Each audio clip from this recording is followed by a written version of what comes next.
안녕하세요. 미스 앤 무비즈의 김유나라고 합니다.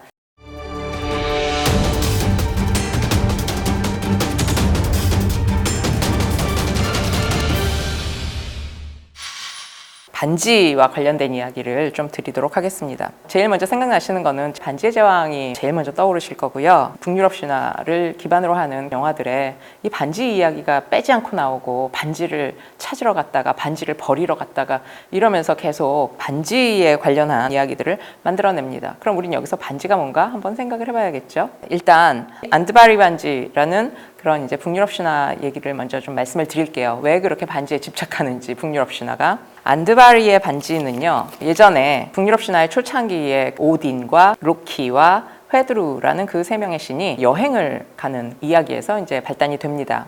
그 세 신이 여행을 가다가 이제 배가 고파가지고 커다란 냇가에서 수달을 한 마리 잡았습니다. 수달을 맛있게 먹고 마을의 농부의 집에 갔는데, 그 농부는 농부이자 마법사기도 한 사람이었는데요. 이름이 프레이드 마르라는 사람이었어요. 그 집에 묵게 됐는데 알고 봤더니 자기들이 잡아먹은 그 수달이 그 집 막내 아들이었던 것이에요. 그래가지고 아버지가 자기 아들을 잡아먹은 이 세 명의 신들에게 목숨값을 요구합니다. 신들은 금으로 그 생명 죽은 아들을 이제 배상을 하기로 합니다. 그래서 난쟁이 중에도 아주 부자 난쟁이인 안드바리를 찾아가게 돼요. 안드바리에게 가가지고 금을 이제 다 뺏어오게 됩니다. 또 안드바리는 거의 울며 겨자 먹기로 자기가 가지고 있는 모든 금을 다 뺏겼어요. 안드바리가 그때 손에 반지를 하나 끼고 있었습니다. 그랬더니 로키가 그것마저도 뺏어가게 돼요. 그래서 안드바리는 이제 화가 나가지고 그것까지 이제 다 뽑아가니까 그 반지에다 저주를 내립니다. 이 반지를 가지는 사람은 무조건 다 죽을 거야. 이렇게 이제 저주를 내립니다. 그 반지를 이제 아버지가 가졌죠. 그런데 그 반지의 저주가 거기서부터 시작이 됩니다. 죽은 막내 동생 말고 두 형제가 더 있었어요. 형 둘이. 근데 그 형 둘이 그 금이 너무 탐이 나가지고 자기 아버지를 둘이 작당을 해가지고 살해를 합니다. 그리고서는 그 금을 나눠 가져야 되는데, 형인 파프니르가 동생인 레긴한테 같이 나눠주지를 않고 혼자서 그 금을 독차지해버립니다. 그리고서는 그 금을 매일 지켜야 되기 때문에 용으로 변신을 해가지고 그 금을 지키는 거가 이제 그 파프니르의 일이 돼버렸어요.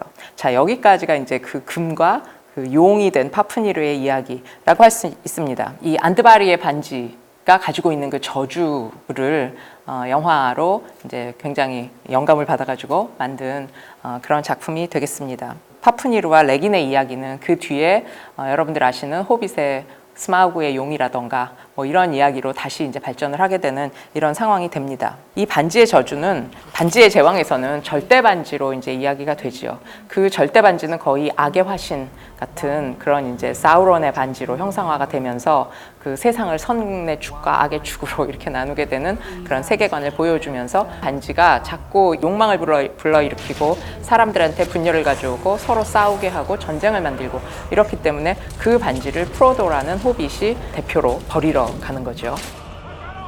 골룸이 그 친구하고 반지를 강에서 발견을 해가지고 서로 싸우는 장면, 그 반지 때문에 마지막에 그 프로도가 그 용암이 막 이렇게 펄펄 끓는 거기다가 반지를 던지러 갔는데, 골룸이 그 반지에 대한 욕망을 끊지 못해가지고 마지막에 다시 사라졌다 나타났다 하면서 그 반지와 함께 마지막에 결국 죽게 되는 이런 장면들까지 그 반지에 대한 이야기들이 많이 머리에 떠오르실 것 같습니다. 오늘은 북유럽 신화의 그 반지와 관련한 장면들을 여러분들하고 이제 이야기를 나눠봤는데요. 반지 이야기 말고 그 반지 이야기의 후속편이라고 할 수 있나요? 그래서 그런 어떤 부분에 용이 이제 등장을 합니다. 좀 아까 그 파프니르 용이 금을 지키고 있었다 이런 말씀을 드렸잖아요. 그 지키고 있는 금 중에 반지가 있습니다. 다음 시간에 얘기를 할 거는 용과 관련한, 용을 무찔렀던 지그프리드라는 그런 영웅에 대한 이야기로 다음 화를 이어가도록 해보겠습니다. 오늘은 여기까지 하도록 하겠습니다.